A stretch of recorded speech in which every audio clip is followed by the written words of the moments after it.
plusieurs, mais nous avons cité ici pendant le cours quelques-uns, c'est-à-dire l'alimentation, la carte mère, le processeur, la mémoire RAM, le disque dur et le lecteur graveur.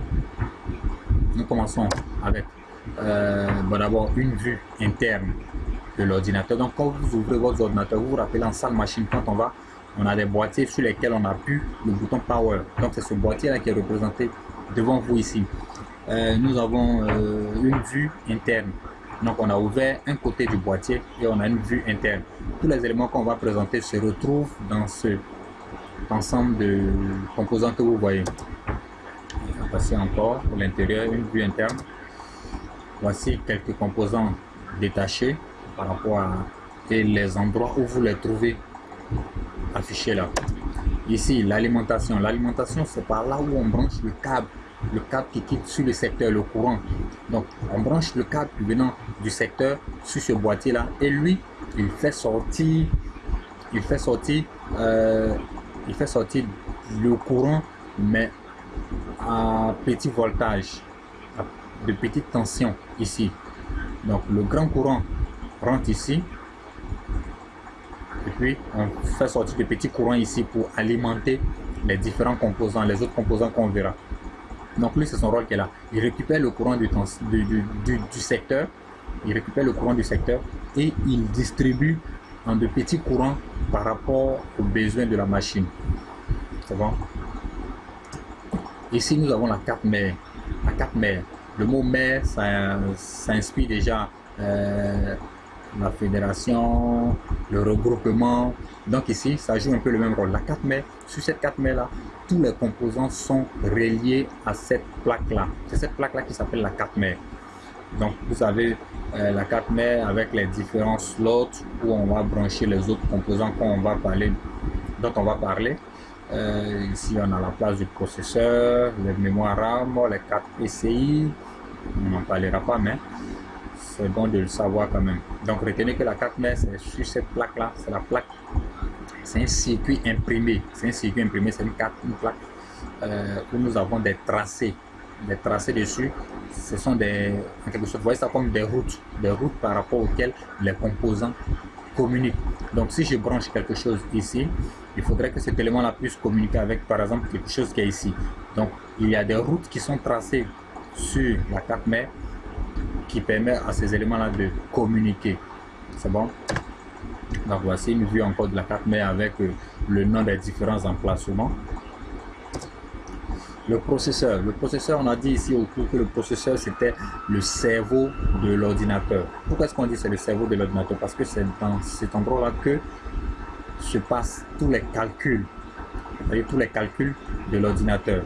Le simple fait de taper quelque chose, une lettre sur le clavier, c'est un calcul, c'est une information qui est envoyée au processeur qui permet de calculer et puis nous afficher, nous renvoyer le résultat à l'écran. Donc le processeur, voici son image qui est là, mais au-dessus du processeur on trouve souvent un ventilateur et puis un radiateur comme ça. Ces deux éléments là s'appellent le ventirad. C'est bon. Donc, le processeur, c'est l'élément qui est ici. Au-dessus du processeur, on pose cet élément là pour le refroidir parce qu'il calcule tellement vite, donc il chauffe beaucoup. Ici nous avons la mémoire vive, c'est-à-dire la RAM. Pourquoi est-ce qu'on dit la mémoire vive? La mémoire vive parce que pendant que l'ordinateur est allumé, c'est l'endroit où le processeur va stocker les informations et en récupérer pour faire des calculs assez rapidement. Mais lorsque l'ordinateur s'éteint, cette zone-là se vide. Donc cette zone-là ne conserve pas les informations lorsque l'ordinateur est éteint.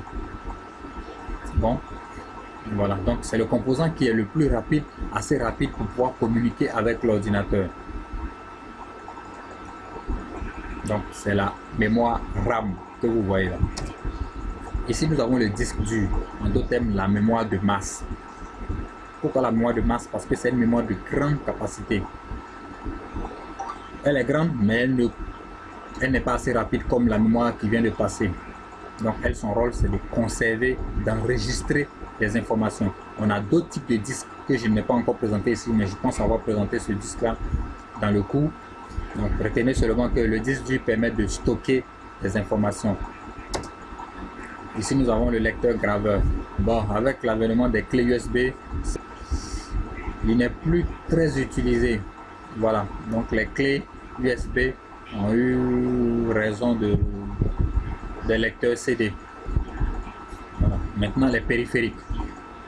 Quand on parle de périphériques, on a fini déjà avec les éléments qui se retrouvent à l'intérieur de l'ordinateur. À l'intérieur de l'ordinateur, on a des composants. À l'extérieur du boîtier, nous avons des périphériques, c'est-à-dire des éléments qu'on branche sur le boîtier ou bien qui communiquent avec le boîtier par onde. Bon, on va dire 3 types. On a des périphériques d'entrée, c'est-à-dire des périphériques qui permettent d'envoyer des informations à l'ordinateur tel que le clavier. Quand je tape le clavier, j'envoie des informations dans l'ordinateur. Et puis on a des périphériques de sortie qui permettent à l'ordinateur de m'afficher ou bien de m'envoyer une information telle que des haut-parleurs. Quand je lance une musique, j'écoute, donc l'information quitte de l'ordinateur à mon oreille, ou bien l'écran, le moniteur qui permet d'afficher les informations que l'ordinateur me communique. Et puis on a des périphériques, une troisième catégorie, qui permettent d'envoyer et de recevoir en même temps des informations.